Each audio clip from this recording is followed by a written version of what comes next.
Hey everyone, this is John from EastCoastArmory.com, and I'm here today with a model showcase video for this 1/6 scale Maybach HL230 Tiger tank engine. The model that you see here is actually built for commission and belongs to a private collector. This model here is going to be fitted inside of an armortek Tiger 1 that the customer is working on and building for himself. And he hired me to build one of my kit engines to the condition that you see here in order for him to fit it inside his model. Because of that, there are several modifications that have been made to the stock ECA kit in order for it to better suit this role. We'll be going over all of these additions and modifications in this video. However, if anyone is interested in contacting me for commission build services, like I frequently mention in these videos, I often take on commission build services for models ranging between 1/35 scale and 1/6 scale. For availability and pricing information, that information would be best by contacting me through the email address listed below, which is info@eastcoastarmory.com. To start off this video, let's take a quick walk around this model. And this model here is the venerable Maybach HL230 P45 V12 engine. This engine was a liquid-cooled gasoline engine that was developed for use on German heavy tanks during World War II. If anyone is a fan of German armor, or specifically the Tiger 1 tank family, this engine should look very familiar because this is the engine which was utilized on the Tiger 1 tank series for the majority of the Tiger 1's production life. This engine was really specifically geared for vehicles like the Tiger 1. Specifically, this engine evolved from a previous iteration known as the Maybach HL210. The Maybach HL210 was another V12 liquid-cooled gasoline engine, which was specifically designed for use on the Tiger. However, one of the problems that this original engine had was that it was deemed to be underpowered to propel a vehicle with the size and the weight of the Tiger. Carl Maybach went ahead and took this design, made some tweaks to it, which bumped up the engine's horsepower, and this engine was to be redesignated the HL230. Like I stated before, this was the engine, once it was adopted, which was utilized on the Tiger 1 for the duration of its production life. However, the story doesn't really end there, because in addition for this engine being utilized on the Tiger 1, this engine was also mounted on the Panther. Specifically, this flavor of Maybach HL230 was used on the Panther from variants D through A. As the war churned on, the engine progressed further with its research and development, as well as to improve the engine, making it a lot more reliable compared to its original produced variants. The later adaptations of this engine utilized a large box air filtration system, which would have pre-screened the air further before it entered into the carburetors. This system is known as the Cyclone air filtration system and would have been primarily seen on vehicles such as the Panther G, as well as vehicles such as the King Tiger and the Jag Tiger. Even with the bump up in horsepower, however, the 230 was still going to be deemed underpowered for a vehicle like the Tiger 1. This was even worse on the King Tiger. There were a few concepts for alternative engines to be used on these vehicles, but nothing ever really came to see the light of day. There was that one really cool concept that Ferdinand Porsche proposed, which replaced the engine with a gas turbine jet engine for use on the King Tiger. But as far as I've been able to read, nothing ever actually left the drawing board. Even with the engine being as underpowered as it was, the Tiger 1 still had some pretty good mobility and speed, considering again the weight of the actual vehicle. On a vehicle like the Panther, however, the Maybach HL230 was actually a really good fit, and the vehicle had some really good performance for its day. This, of course, is granted that the engines actually start. You see, the Maybachs did have some mechanical issues, but this wasn't really a problem on the engine's design so much, as it was more or less on the engines requiring certain type of raw materials to have components made and made to high tolerances. You see, when your facilities are being bombed 24 hours a day, this tends to cut into the type of raw materials and the quality of the raw materials and parts that you're able to use. However, what's interesting is that although these engines were being assembled and fitted to the Panther and the King Tiger, The Tiger One never received this upgrade, and like I stated earlier, the original skies of the HL230 was exclusively found on the Tiger One all the way up until literally its last production unit. Now, I also want to take this opportunity to point out that there is this very old and common misconception that the World War II German tanks, namely the Tiger and the Panthers, were powered with diesel engines, and this couldn't be any further from the truth. The Maybach engine families were exclusively conventionally powered with gasoline, or as my European audience would say, petrol powered. Evidently, this myth is a post-war creation and has been disproven on many occasions, but has still persisted and refused to go away. But just like with the other FUD lore myths that are wrong that are out there, it is in with good company, such as such winners like the M1 Ping being able to give away your position, or that the only good thing the Sherman can do is act as a barbecue on tracks. And here we have the engine fully assembled, and at this point here it's ready for painting. And the model itself is the EastCoastArmory.com 1/6 scale full resin Maybach HL230 tank engine. Now, for a lot of people, this model here should look very familiar because I have done several videos and Facebook posts about this exact same kit build over the years. These kits, along with all of their other different renditions and options, have been available on the EastCoastArmory.com catalog now for, oh man, it's hard to say, but about 10 years now. So, yeah, this kit's getting up there in age. Having said that, though, the kit itself is basically left untouched. I have updated and tweaked the kit over the years when new photographs and new research came available, and I went ahead and upgraded the kits accordingly. Now, on the catalog, there are several renditions of the Maybach engine series that are available, from the HL210, the HL230, or even the HL230 with the Cyclone air filtration system. Along with those three options, there are also several other options available where you can get the model in a pure unassembled kit form to fully built, painted, weathered, and even a engine bay version, which is just half the engine that's molded, which is beneficial if you have a RC tank and you don't want to have any of the lower extremities present because you have the bottom portion dedicated to machinery. Like I said in the beginning of the video, this model here was actually a commission build, and the customer is working on an armortek mid-production Tiger One, and he wants to include the engine interior detailing. So he went ahead and contacted me and purchased the engine that we see here. That's going to be the fully built and painted variant, so it's a simple drop-in installation on his part. Because the customer needs to have this engine fitted to a RC tank, a few modifications were made to the full engine that separated compared to the standard display versions of the engine kits. First and foremost is this portion that we have here of the front portion of the crankcase. If you notice, this area here is missing some detailing, and this was left on purpose. On the standard Maybach HL230 display engine kit, there is a extra bit of equipment over here that contains a part that rotates, as well as the components for the drive shaft, because on the real vehicle the output shaft emerges from this section here and is actually what connects to the transmission at the front of the tank via a drive shaft system. On the model, because once the engine's fitted to the firewall, it's going to be butt up against the firewall in this format, and it's going to be mounted in permanently. Because of that, the addition of this detail here is just not necessary, so it was omitted on this build.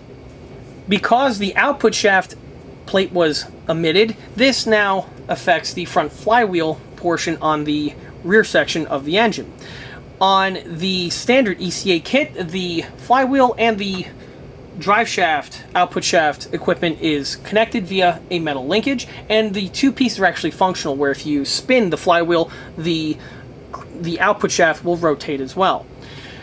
For this model, because the customer doesn't need the output shaft detailing, the flywheel is just permanently attached to the engine mount like the way you see it here, and it is purely static. On a similar note, if anyone has also watched many of my other 1/6 scale Tiger One builds, where I build the engine interior detailing, on many of those builds, on the crankcase itself, I actually mill out and hollow out the inner chamber in order for me to add a gearbox system. The gearbox is so that the flywheel here can rotate and spin, which gives it an animation that gives the illusion that the engine is a fully functional operating engine, when in actuality it's just purely an animation just for detail purposes. Well, for this model here, the customer wanted a purely static dead engine, and so because of that, the inside here does not have any of the other milling that's required in order for me to add the gearbox and motor system. Although the inside of the crankcase was not milled out, I did go ahead and drill and bore out more of the solid resin engine block just so that I can lighten up the engine. Because of this, the whole model engine itself comes in at a fraction of the weight as the standard solid resin engines that have been offered in the past. And in case anyone is wondering, the bored out section is not present once the model is completed because on the bottom portion of the ECA engine we have the detailing of the bottom plate. This bottom plate detailing is present on the real engine, and once added it conceals the holes that were drilled into the bottom portion in order to hollow it out. From the engine block, this now brings us to the other modification, which consists of the two exhaust manifolds.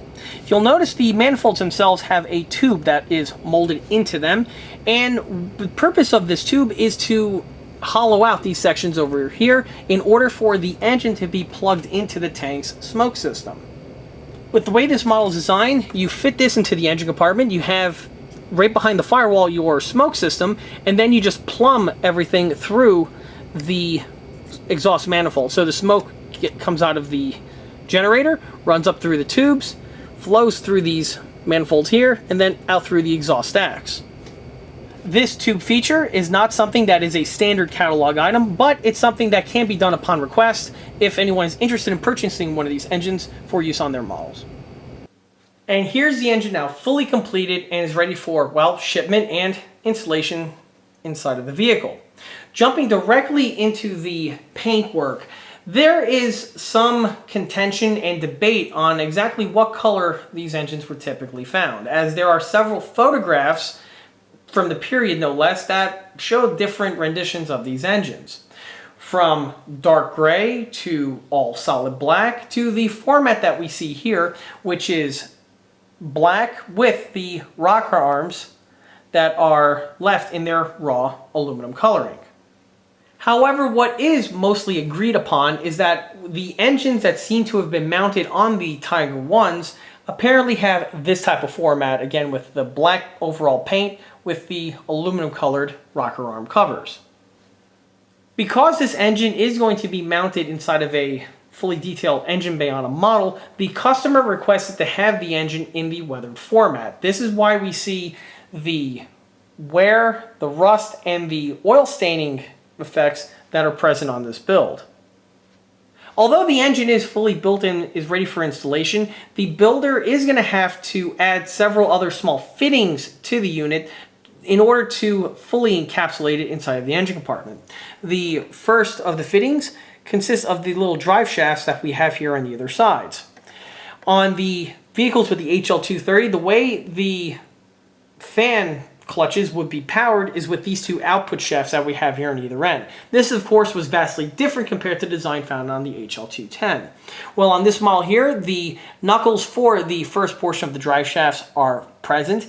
However, the builder is going to have to complete them by adding the small length of tubing and connecting it to the fan clutch gearbox, which is also in the process of being completed and will also be sent to the customer once this unit here is off in the mail. Now, if anyone is wondering, well, John, why don't you just go ahead and complete the lengths for the drive shafts for the customer? You have to keep in mind that this isn't necessarily feasible. Because of the way the engine compartments are scratch built, there may be variations with the width of the compartment walls.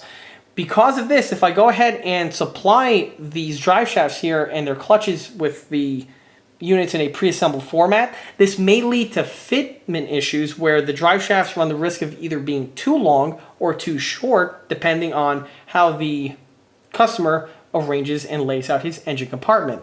It's always best with this type of format to have the layout that we have here, where it's mostly out of the way, and then the builder can then just finish off the remainder of the pieces just by touching them up. On a similar note, another fitting that the builder needs to add to this engine in order to complete it for his engine bay use would be concerning this little fitting that we have here. Because the HL230 is a liquid-cooled gasoline engine, there is a water pump which has a constant flow of coolant that flows through the engine block that needs to enter into the radiators in order to get the temperature down. After the water flows through the block, it needs to exit through these two sections that we have over here, and it's piped up into these tubes which are bridged together and then joined together at this fitting. On the real Tiger 1, a tube would emerge from this unit and bend around and into the sidewall of the engine compartment. From there, it enters into the radiator cluster, and once in that section, it then flows through the cooling system before re-entering the engine on the bottom portion here where there's the condenser. From the condenser, it then gets plumbed back into the engine via this tube, flows through this channel into the water pump, and the cycle then repeats itself. In addition to that tube that I mentioned before on top, in order to fully detail out the engine compartment, if you want to have the other tube that needs to enter back into the engine, that's facilitated with this section that we have here on the condenser.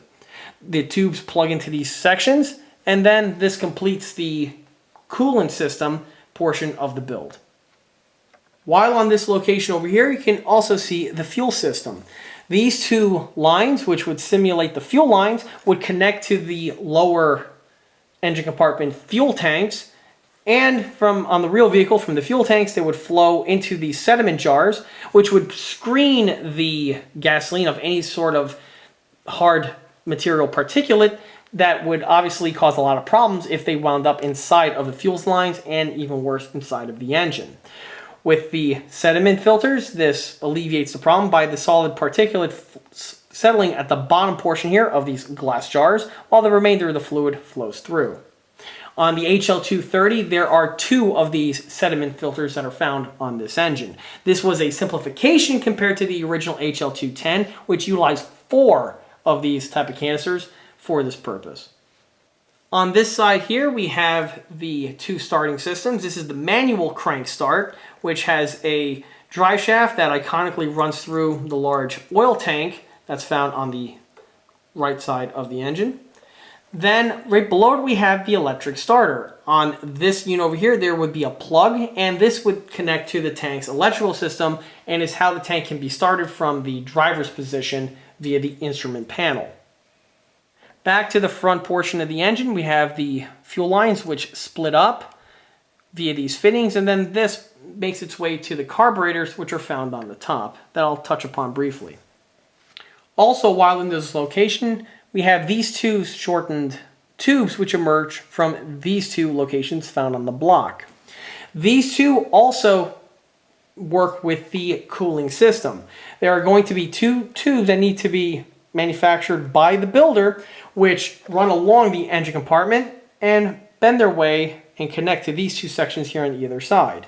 These 2 tubes then run across and connect to this large coolant tube bridge, which is really the best way I can put it, that is found on the rear portion of the engine compartment. And again, these fittings are going to be supplied with the engine bay interior set that the customer did order and are currently getting wrapped up for shipment as well.